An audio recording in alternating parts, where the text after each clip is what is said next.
சாலை விபத்துக்கு அப்புறம் பார்த்தீங்கன்னா, ஒரு மேஜர் காஸ் ஆஃப் டெத் இல்ல டிசபிலிட்டி அப்படின்னு பார்த்தீங்கன்னா, ப்ளீடிங் அல்லது இரத்த கசிவு. இரத்த கசிவுலயே வந்து 2 வகையான இரத்த கசிவு இருக்குது. ஒண்ணு வந்து எக்ஸ்டர்னலா நம்மளுக்கு கண்ணுக்கு தெரிகிறதும், ஒண்ணு வந்து இன்டர்னல் ஆர்கன்ஸ் இல்ல உள் உறுப்புகள்ல ஆகுற இரத்த கசிவு.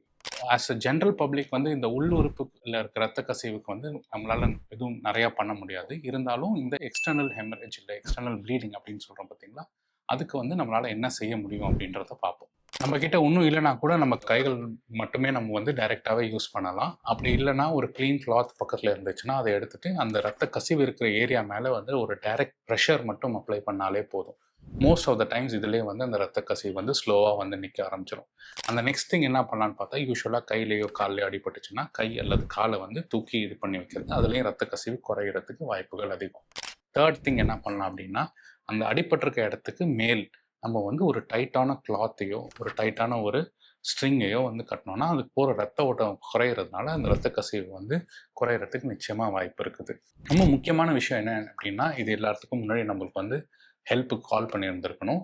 அந்த ஹெல்ப் அரைவ் ஆகிற வரைக்கும் வந்து நம்ம அந்த ப்ரெஷரை எடுக்காமல் அந்த ப்ரெஷர் மெயின்டைன் பண்ணிட்டு இருந்தாலே போதும். மோஸ்ட் ஆஃபன் தென் நாட் இந்த ரத்த கசிவு தானாகவே நின்றுடும். நான் தான் doctor Vigneshkumar, trauma surgeon, PL hospital, Cuddalore.